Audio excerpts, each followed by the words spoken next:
Hola,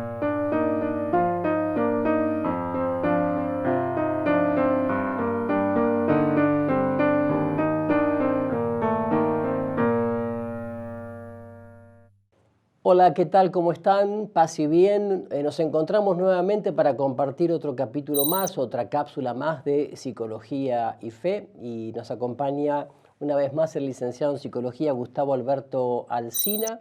Él tiene mucha experiencia también de consultorio. Y bueno, hoy nos trae un tema muy lindo, que es la ira y la paciencia en la terapia de fe. Vamos a descubrir este gran tema que provoca tantas enfermedades psicológicas, físicas, espirituales, que es la ira, el enojo. ¿Cómo estás? ¿Bien? ¿Qué tal, padre? Bien, bien. Contame un poquito, a ver, cómo podemos hablar de la ira, de este proceso de la ira. Bueno, cuando hablamos de proceso de ira, siempre tenemos que tener en cuenta cuáles son los procesos psicológicos principales que llevan a esto, ¿no? Este defecto de la ira, ¿no? Hay gente que dice, yo no sé cómo hacer para calmar esto, ¿no? Por ahí estoy tranquilo y me aparece esto y no lo puedo frenar, no lo puedo parar. Como una irrupción. Claro, como una irrupción que casi que no la pueden manejar o como si fuera algo inclusive fuera de ellos mismos, Claro. que ellos nos reconocen como propio.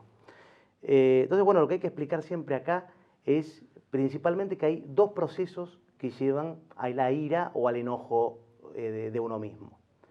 Estos dos procesos que tienen que estar sí o sí son la exageración y la personalización, ¿no? La exageración es esto de, che, bueno, pasó tal cosa, pasó algo, pero no sé si era para tanto. Claro. Que yo después cuando bajo mi impulsividad, cuando bajo el modo de reaccionar, cuando lo racional aparece, puedo verlo, pero ya es tarde muchas veces. Exacto. Entonces por eso es tan importante tener en cuenta y trabajar en el consultorio también con el paciente estos dos procesos que llevan al enojo, que son la exageración y la personalización, y que tienen mucho que ver también con la imagen que cada uno tenga de sí mismo, ¿no? Claro. Y cómo cuando vean eso un poquito afectado, va a aparecer esta irritabilidad que va a provocar esto. Eso por un lado. Sí. Por el otro lado, hay algo que yo le llamo la ley de la segunda opción, que es tratar de esperar para contestar, para defenderme ante alguna situación.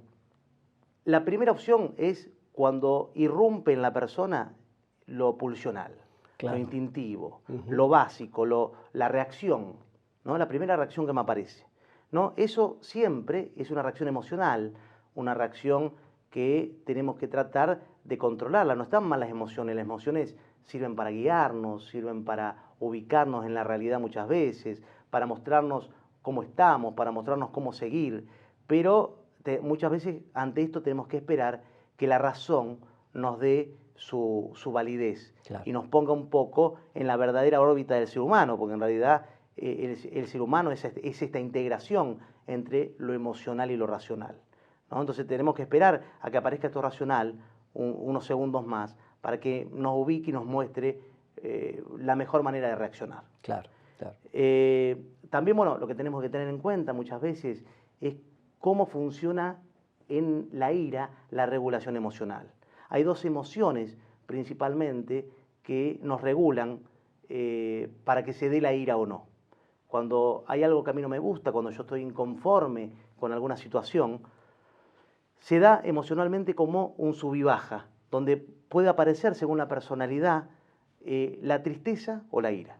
Si claro, yo soy una persona que no me siento bien conmigo mismo, no me veo una imagen reflejada de mí correcta, si yo estallo en claro, enojo o en ira, voy a tratar de evitar eso. Pero entonces, como sigo inconforme y no lo voy a mostrar, lo que voy a hacer es caer en una profunda tristeza. Muchas veces se caen en grandes depresiones a partir de situaciones donde yo permanezco crónicamente insatisfecho, inconforme ante la situación y no puedo expresarlo. Claro, porque la depresión es como un enojo consigo mismo, ¿verdad? Totalmente. Consigo mismo y con los demás, pero no lo puedo expresar. No lo puedo expresar, que sería el odio, ¿no? A veces también. Totalmente. Y muchas veces, como no lo puedo expresar, hasta dejo de reconocer eso. Entonces muchas veces la gente dice, vos sabés que tengo una angustia muy grande, estoy en un pozo. Lo tapé. Claro, tengo una tristeza, pero no sé por qué. Claro.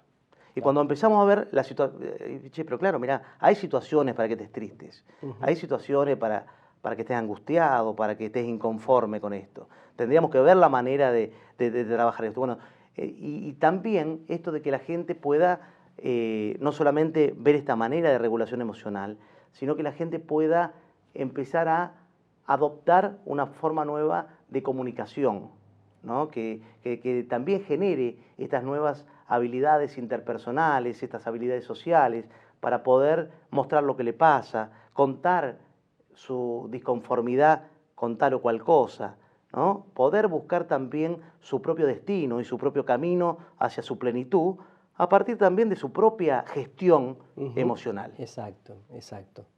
Bueno, y entonces, ¿cómo podemos, digamos, equilibrar esto de la ira y del enojo? ¿A través de qué cosas? Claro, lo que más nos va a equilibrar la ira y el enojo va a ser principalmente el generar y trabajar la virtud de la paciencia. Claro. ¿No?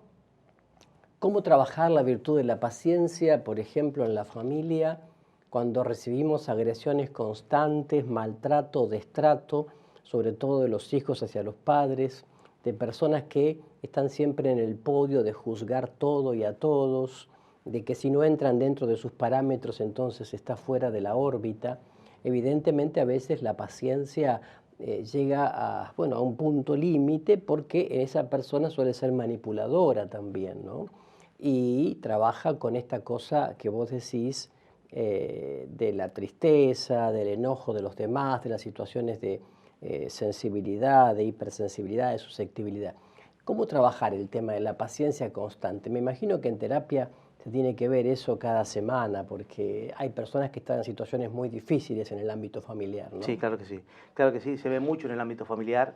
Se ve mucho en el ámbito familiar, tanto en las en situaciones entre cónyuges, donde se da mucho esto de tener que trabajar la paciencia, en las situaciones de los padres con los hijos y muchas veces en situaciones de los hijos con los padres. También. Porque nosotros damos como algo básico que, lógicamente, la mayor madurez muchas veces está del lado del padre. Sí. Pero lamentablemente en gente con ciertos déficits, Claro, muchas veces claro, no pasa así. seguro. ¿No? Entonces muchas veces la paciencia la tiene que tener el hijo con el padre o con la madre.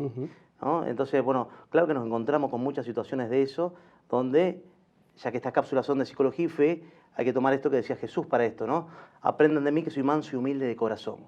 Tal ¿no? cual. Y poder ser receptivos nosotros para que llegue la gracia también a ayudarnos en fortalecer esta paciencia, pero ser receptivos también a partir de generar las situaciones en nuestra vida que nos den esa continuidad en nosotros mismos de una personalidad que esté madura para tener una afectividad sana, una afectividad donde yo pueda generar ámbitos de paciencia, ámbitos de paz, de tranquilidad. Sí, lo que queremos decir con todo esto, que evidentemente no se puede solamente con la terapia en este ámbito, sino que hace falta la intercesión, la oración frecuente, la confesión frecuente y la comunión frecuente, y sobre todo lo que yo siempre insisto en la adoración al Santísimo. Estar mucho tiempo a solas delante del amor es lo único que puede darnos sanación de heridas y paciencia para poder sobrellevar situaciones que no podemos cambiar, pero que sí queremos aceptar como dice el Papa, ¿no?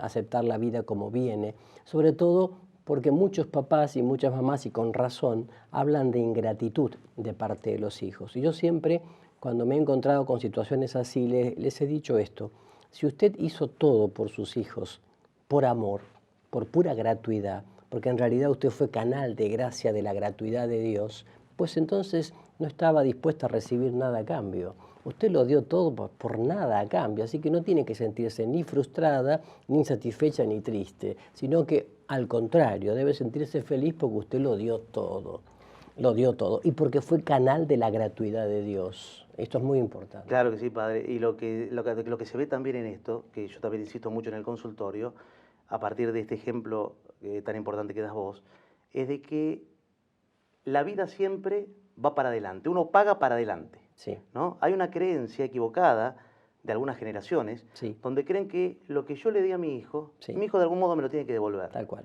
Y eso es una equivocación. Yo siempre le digo, no, eso es parte de un círculo inmaduro, de una afectividad inmadura. La vida va para adelante y yo como persona mayor tengo que estar contento que lo que le di a mi hijo después se lo dé a mi nieto. Tal cual.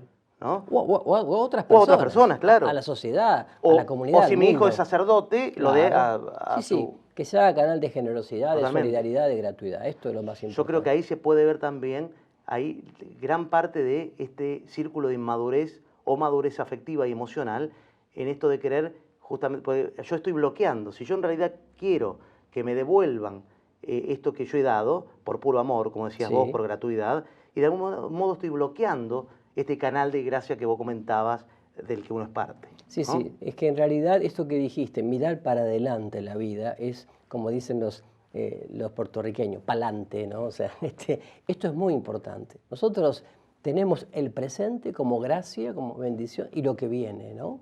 Pero el pasado ya no está.